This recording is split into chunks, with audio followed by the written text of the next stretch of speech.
ખેડાના ડાકોરમાં રણછોડરાય મંદિરના પાછળના દરવાજે છેલ્લા 141 વર્ષથી આયોજિત વિઠ્ઠલ વિઠ્ઠલ વિઠ્ઠલા આયોજિત ભાગવત કથાનું આયોજન આ વર્ષે તંત્રના ફરમાન મુજબ બદલાયું છે। આ બદલાવથી ખાસ કરીને અમદાવાદના ભાગવત પારાયણ કરતી ભક્તોનો ભાવિ ઠેસ પહોંચ્યો છે, કારણ કે વર્ષ દરમિયાન લાખો ભક્તો ડાકોર આવી શ્રદ્ધા દર્શાવે છે। ભક્તો દ્વારા આ નિર્ણયને ધાર્મિક લાગણી અને આસ્થા પર હલકાનું પ્રતિકૂળ અસરકારક ગણાવવામાં આવી છે। આ વર્ષે ભાગવત સપ્તાહ માટે સ્થાન બદલવાની નોબત આવી છે। આજે શાસ્ત્રી દ્વારા યજમાનને વેદોક્ત રીતે પૂજાપાઠ કરાવીને પુનાહુતિ પૂર્ણ કરવામાં આવી છે, પરંતુ ભાવિક ભક્તો દ્વારા સ્થળ બદલવાના નિર્ણય પર અસમર્થતા વ્યક્ત કરવામાં આવી રહી છે। જે નોંધનીય છે કે સરકાર પ્રચાર પ્રસારમાં કાર્યરત છે, પરંતુ સ્થાનિક તંત્ર દ્વારા ભક્તિ અને ધાર્મિક ભાવનાનું યોગ્ય ધ્યાન ન રાખવું ચર્ચાનો વિષય બની રહ્યું છે। મારું નામ મનોહર વ્યાસ છે।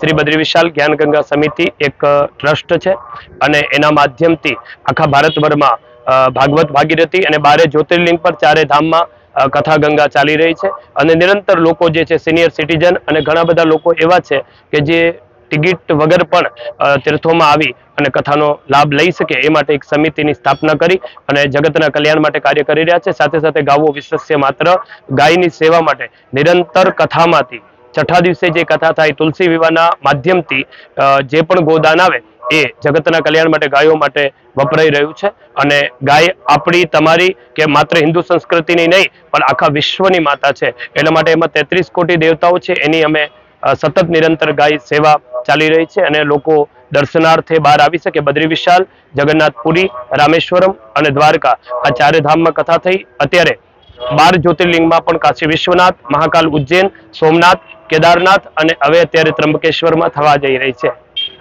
આ કથા કેટલા વર્ષોથી ડાકોરમાં થઈ રહી છે? આ કથા ભાગવત ભાગીરથી ગંગા 142 વર્ષથી નિરંતર અવિરતપણે અહીંયા ચાલી રહી છે। કથા વ્યાસો બદલાયા, આયોજકો બદલાવ્યા, પણ સપ્તાહ ભજન મંડળ અને કથા ગંગા નિરંતર વહી રહી છે। આનો ઉદ્દેશ્ય શું છે અને પહેલા કથા ક્યાં ચાલતી હતી? આ કથા ગંગા નો ઉદ્દેશ્ય તો નિરંતર જગતના કલ્યાણ માટે છે। અહીંયા એક વિઠ્ઠલ સપ્તાહ ભજન મંડળ આયોજિત કથા 142 વર્ષથી મૂળ ખેડા જિલ્લો એના 7 ગામો આ કથા નિરંતર અહીં કરાવી રહ્યા છે અને એમની પેઢી દર પેઢી આ પરંપરાને જાળવી રાખવા માટે અને ભગવાન રણછોડરાયના સાનિધ્યમાં એની અદ્ભુત કૃપા હોવાના કારણે 142 વર્ષથી આ 7 ગામો એનું સંચાલન કરી રહ્યા છે। પહેલા રણછોડજી મંદિરના પરિસરની બહાર પાછલા દરવાજે આ કથા ચાલતી હતી જી। હાલ આ જે કથા છે તેને અહીં સન્મુખ લાવવાનું કારણ છે? આ પ્રશાસન નો પણ આભાર છે।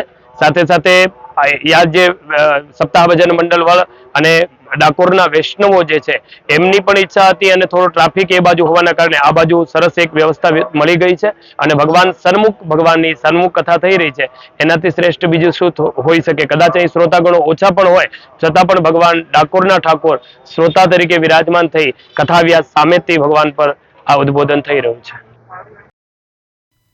નિખિલ ભટ્ટ, દિવ્યાંગ ન્યૂઝ, ખેડા।